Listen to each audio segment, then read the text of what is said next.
Alors aujourd'hui, on est là pour vous présenter un travail qu'on a fait avec ma collègue Lucie Haenel, merci, et Colin Dirigé qui est à l'arrière. Il nous a délégué ça. C'est lui qui a le plus d'ancienneté dans le service, donc il a ce pouvoir-là. Alors, écoutez, on va essayer de vous présenter ça. Là, on aurait pu tenir un bon 3/4 d'heure, mais on a 15 minutes, donc on va essayer de vous faire ça, puis on se gardera du temps pour la période de questions, ça va nous faire plaisir. Alors, on essayait, on est des chercheurs au niveau syndical, donc on fait les choses de façon plus intuitive. On s'est dit, c'est un colloque scientifique, on va essayer de mettre ça plus scientifique, mais disons qu'on essaie de rentrer un rond dans un carré, on va essayer de faire du sens de tout ça. Alors, une petite problématique, ben, c'est bien simple, là, on en parle beaucoup. Monter des nouvelles droites un peu partout dans tous les pays occidentaux. C'est des droites qui sont un peu polymorphes et difficiles à décrypter. On va y revenir un petit peu, mais c'était quelque chose qui est difficile à saisir. Bon, ils agissent en respectant un minimum de règles démocratiques. Donc, évidemment, ils ont des cibles traditionnelles, mais ils ne ciblent pas de la même façon. On va en revenir. Mais évidemment, comme syndicat, on se sent interpellé. Et à notre dernier congrès, on a eu une résolution de la part de nos membres pour nous dire, hey, faites donc une réflexion, une journée de réflexion sur la montée des nouvelles droites, ce qu'on a fait. On s'est dit, ben, aussi bien aller répandre la bonne nouvelle dans nos amis au niveau académique. Alors, modèle conceptuel, là, puis je mets des gros guillemets là, parce on n'a pas fait une revue de littérature avec des concepts, mais on a lu quand même beaucoup là-dessus. Et je vous dirais que la première difficulté qu'on a eue, c'est de trouver une définition. Puis là, on ne savait pas trop de quoi on parlait. Extrême droite, ultra droite, alt-right, droite. Et là, on s'est dit, mon qu'est-ce que c'est? Et plusieurs auteurs, en disant, nous ont confortés dans notre confusion. Certains parlent d'un concept mou, d'autres disent qu'il y en a qui nous ont, parce qu'on a parlé à plusieurs aussi chercheurs qui nous ont dit non, non, il n'y a pas une droite, il y a des droites, des extrêmes droites. Et on aime bien celle d'Alain Birr qui dit l'extrême droite est une appellation. Alors, l'extrême droite, c'est un terme militant utilisé aujourd'hui pour discréditer tout ce qui n'appartient pas à la pensée dominante et au politiquement correct. Il n'y a aucun grand mouvement politique français qui répond à la définition réelle de l'extrême droite. Alors, vous voilà informé qu'il n'y a pas d'extrême droite en France. Donc, probablement que c'est le cas et probablement qu'on parle de ça pour rien à les entendre. Alors, comme je vous ai dit, ben, c'est finalement une grande nébuleuse de savoir là, c'est quoi l'extrême droite? Il y a plusieurs termes et ça se recoupe, mais il y a des distinctions. Alors, on n'entrera pas dans ce débat-là aujourd'hui, on n'aura pas le temps dans nos 15 minutes. Mais par contre, ce qu'on trouve, c'est que la plupart de ces groupes, ces qualificatifs-là se rassemblent autour d'une vision commune du monde, des grandes thématiques, glorification d'une identité collective, hein, la nation, la race blanche, qui peut être jugée, menacée ou assiégée. L'idée que la société, la nation, on pense et que c'est socialement, on s'en va dans une espèce de fin du monde. Et l'autre, hein, l'autre qui peut être qualifié, les immigrants ou d'autres, ça est perçu comme une menace ou des traites à la nation. Alors, donc, il y a plusieurs auteurs, je ne les repasserai pas ici, là, qui nous parlent là, des différentes thématiques qui, finalement, sont traitées un peu différemment sous différents angles, mais qui reviennent finalement et qui créent le point de jonction. Donc, au lieu de s'attarder à une définition, c'est plutôt attarder à des thématiques. Et certains des entretiens des experts qu'on a faits sur les questions nous parlaient de nationalisme identitaire, conservatisme, misogynie. On aime bien celle de Case Mod qui dit que la famille des partis d'extrême droite est fondée sur 5 critères. Donc, le nationalisme, racisme, xénophobie, l'opposition à la démocratie, tout en s'insérant dans la démocratie. Il y a beaucoup de subtilités. Valorisation d'un État fort, mais pas comme on l'entend dans un État fort qui intervient socialement. C'est un État fort, sécurité, etc. Ce qui est intéressant aussi, peut-être, c'est que Casement nous dit il y a souvent un débat dans le domaine des sciences politiques entre l'offre, la demande et l'offre. Et il dit, ben, il y a toujours eu, certaines thèses disent qu'il y a toujours eu une petite demande pour l'extrême droite, donc des gens qui ont toujours un naturel pour aller vers l'extrême droite, mais Casement tourne le focus en disant, ben, il y a l'offre aussi. Et c'est là qu'il est intéressant de dire, ben, ces groupes, ces partis-là ont une offre politique et essayent de la normaliser. Donc, on passe d'une pathologie normale à une normalité pathologique en reprenant ces termes. Donc, il faut s'intéresser à l'offre qui est donnée et qui l'offre attire parfois la demande. Donc, c'est ce processus-là qui est un peu en cause.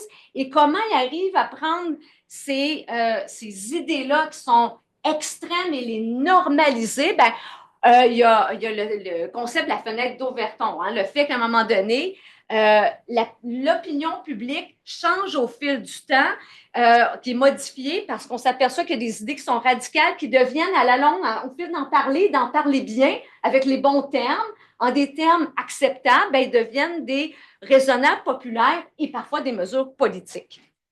Allez, Donc, quelques mots maintenant sur la méthodologie. Lucie l'a mentionné, c'est pas une recherche académique, mais on s'est quand même basé sur plusieurs sources de données. On a fait quand même une revue de littérature. Moi, je dirais on a quand même pas mal lu. On a interrogé aussi plusieurs experts des nouvelles droites, dont Yann plusieurs syndicats européens aussi. Le phénomène est pas mal plus avancé en Europe, donc on s'est inspiré un peu de ce qui se passait là-bas, de leur stratégie. On est allé voir sur le terrain aussi en interrogeant plusieurs travailleurs des milieux, des syndicats affiliés à la FTQ. Et la FTQ a commandé aussi un sondage web léger pour sonder un peu dans quelle mesure la population adhérait aux idées portées par les nouvelles droites. Alors, quelques mots sur la méthodologie du sondage. C'était un sondage web qui a été mené cette année, donc c'est des résultats relativement récents, auprès de 2001 Québécois et Québécoises de 18 ans et plus, et fait à noter, puisque ce qui nous intéressait, c'était de mieux cerner comment les personnes syndiquées se situaient par rapport au reste de la population. Il y a une surreprésentation de personnes syndiquées dans l'échantillon. Concernant le genre, on voit qu'il y a un petit peu plus de femmes que d'hommes, un petit peu plus dans la tranche d'âge 55 ans et plus, et la moitié qui vient de la grande région de Montréal, le reste qui se partage entre la grande région de Québec et les autres régions. Alors, présentation des résultats, on a ressorti quelques données saillantes du rapport léger sur différentes thématiques qui sont habituellement associées aux nouvelles droites.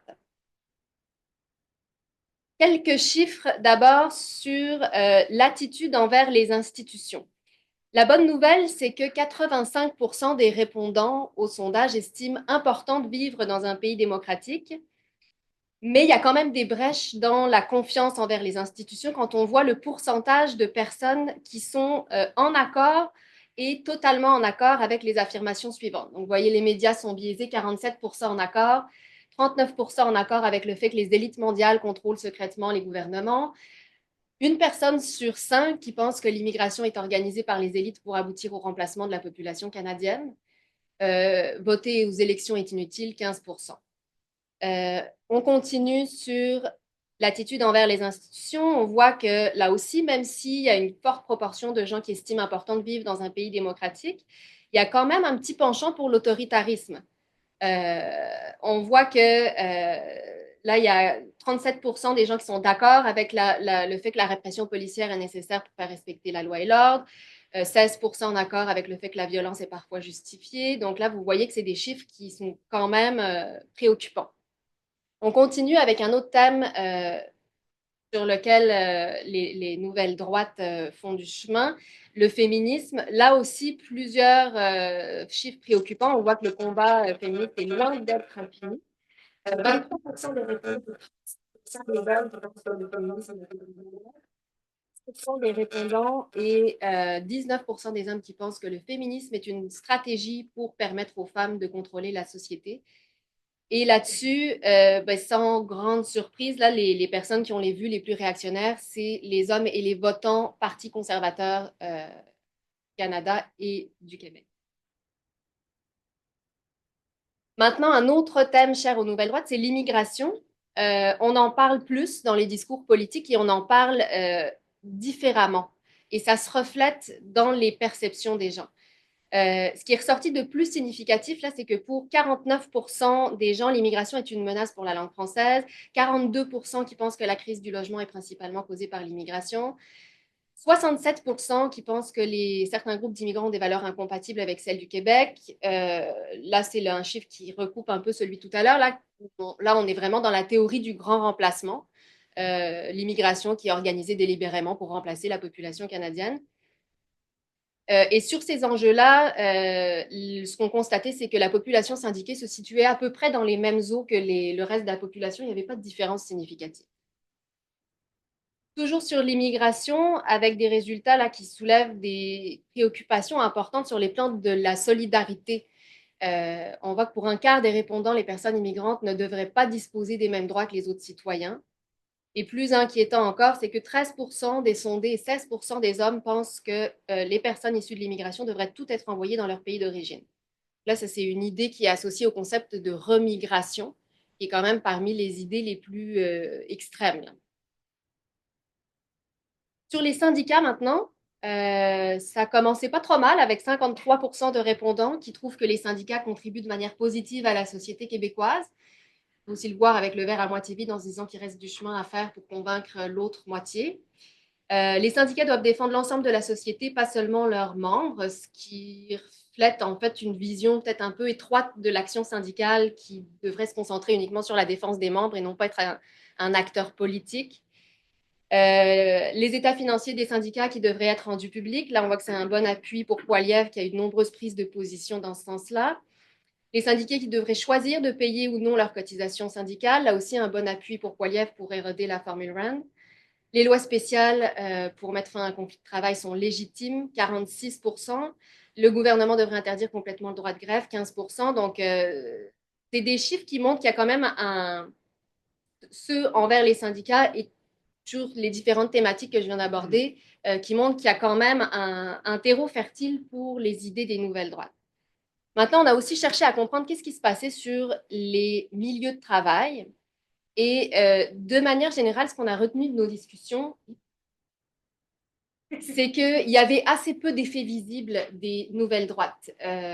En fait, c'est que les gens à qui on a parlé voyaient pas les nouvelles droites comme une menace directe. Ils nous ont surtout rapporté des cas isolés, des anecdotes, souvent en lien avec la pandémie, des antivax, des gens qui appuyaient le convoi de la liberté, etc. Et des syndicats, en fait, qui ont assez bien réussi à négocier ces enjeux-là directement avec l'employeur.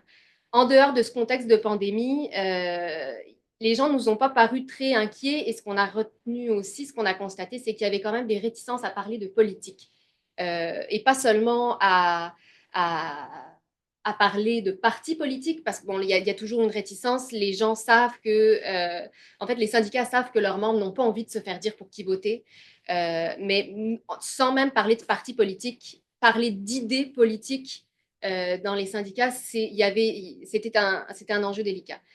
Et bref, on a mis cette difficulté, en fait, cette invisibilité du phénomène des nouvelles droites en lien avec la difficulté à définir le concept. C'est-à-dire que le côté insaisissable des nouvelles droites, le fait qu'elles sautent constamment d'un sujet à l'autre, a probablement un lien aussi avec le fait que c'est difficile de le circonscrire dans les milieux de travail, de circonscrire ses effets. Je te laisse des miettes, Lucie, pour finir. Je suis vraiment désolée. Il n'y a aucun souci, je vais prendre les miettes. On discutera avec la période de questions. Mais bon, que faire rapidement, là? Décrypter les nouvelles droites, comme dit Lucie, parce qu'il arrive avec un discours qui n'a pas l'air de la droite, mais derrière ça, il se cache la droite. Il faut passer, s'engager dans la bataille des idées, on pourra y revenir. Agir dans nos milieux de travail, super important, et miser sur l'action politique. Alors, juste pour finir, on pourrait y revenir, mais on a fait un document avec 5 chapitres sur toute la question qui est disponible en ligne là, sur le site de la FTQ, avec toute notre réflexion beaucoup plus, plus complète sur la question des nouvelles droites. Alors, voilà, merci beaucoup.